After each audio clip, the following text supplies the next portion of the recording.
The wrestling world has been rocked to its very foundation as Adam Pearce, WWE's general manager, has just unveiled one of the most explosive and shocking revelations in the history of professional wrestling. What he revealed goes far beyond a simple backstage incident and exposes a conspiracy so deep, so meticulously orchestrated, that it threatens to change the entire landscape of WWE forever. At the center of this storm is Seth Rollins, the man who once called himself the Monday Night Messiah, a former world heavyweight champion, a cornerstone of Monday Night Raw, and someone many considered untouchable. Seth Rollins has been terminated from WWE. This is not a suspension, not a fine, not a public apology, but an immediate and absolute termination with no possibility of reinstatement. The official reason given was his unprovoked and vicious assault on CM Punk, an attack so severe that it left Punk hospitalized and struggling to protect his wrestling career. But the real story is far more complex, far more sinister, and far more calculated than anyone could have imagined. Behind this single act of violence lies months of secretive backstage maneuvering, corporate power plays, and a conspiracy that reaches all the way to the highest levels of WWE management. Adam Pearce's investigation uncovered evidence that Rollins' actions were not spontaneous, but premeditated, and that they were part of a wider plan to eliminate CM Punk as a perceived threat to certain executives' power, influence, and financial interests within the company. The attack itself was brutal beyond belief. Rollins did not simply confront Punk during a match or in a standard backstage altercation. This was a meticulously planned assault designed to inflict maximum harm.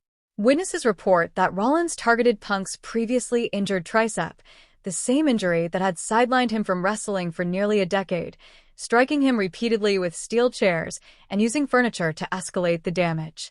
Medical professionals who examined Punk described the injuries as consistent with a prolonged and systematic beating intended to cause lasting damage, with patterns of bruising and trauma pointing to a deliberate attempt to end Punk's wrestling career. Security footage that WWE had attempted to suppress confirmed the premeditation of the attack, showing Rollins moving through backstage areas strategically, using blind spots in the security cameras, and targeting Punk when he was most vulnerable, even while Punk was incapacitated.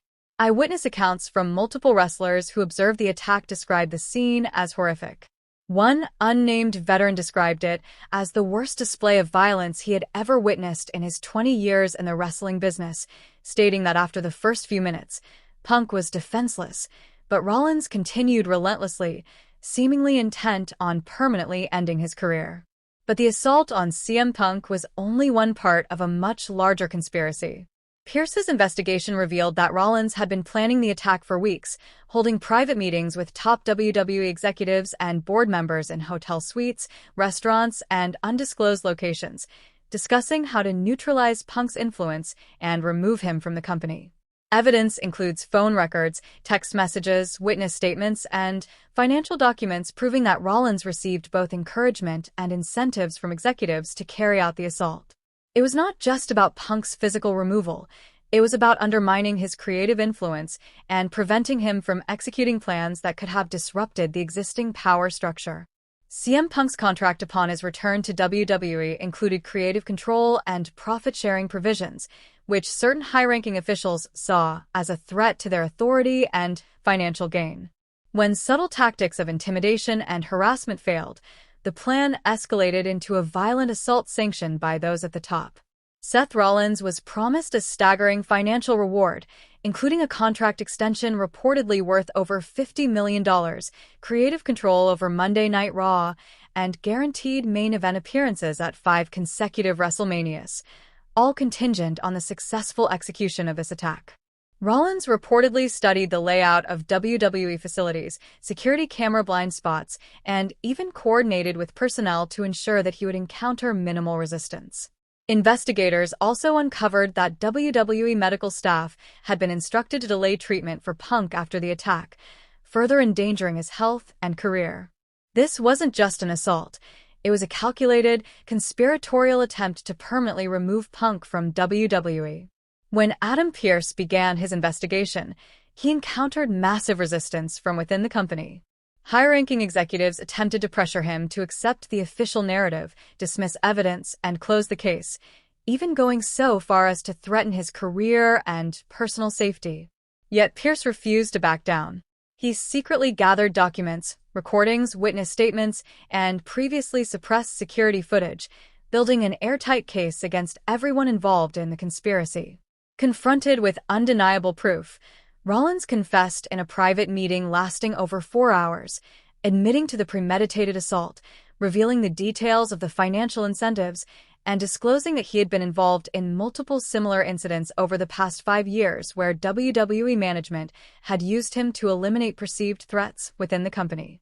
Armed with this evidence, Pearce convened an emergency board meeting and issued an ultimatum: either take immediate action against those involved or face public exposure and law enforcement intervention.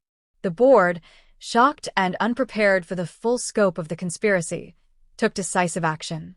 Seth Rollins was terminated immediately, and multiple high-ranking executives involved in planning or approving the attack were either fired or demoted. In a historic live announcement on Monday Night Raw, Pearce exposed the entire conspiracy to the world, naming names, presenting evidence, and providing the wrestling community with the truth that had been concealed for months. Fans reacted with outrage, validation for Punk, and unprecedented engagement across social media.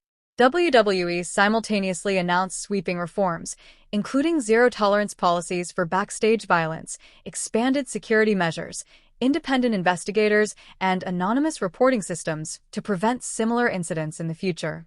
CM Punk publicly expressed his gratitude to Adam Pearce, confirming for the first time the months of harassment, threats, and intimidation he had endured before the attack, all orchestrated by those seeking to remove him from WWE. Legal experts predict lawsuits exceeding $100 million, with potential criminal charges for conspiracy, assault, and intimidation, which could result in significant consequences for multiple WWE executives. Seth Rollins' career is effectively over. Major wrestling promotions, sponsors, and partners have severed ties, leaving him with irreparable damage to his reputation and finances. Meanwhile, WWE has seen ratings surge, social media engagement skyrocket, and CM Punk merchandise selling out across the globe. The scandal is already being compared to the Montreal Screwjob, with other wrestling promotions using it as a cautionary tale to implement better protections for talent. The wrestlers' union movement is leveraging this incident to push for industry-wide reforms, ensuring talent are shielded.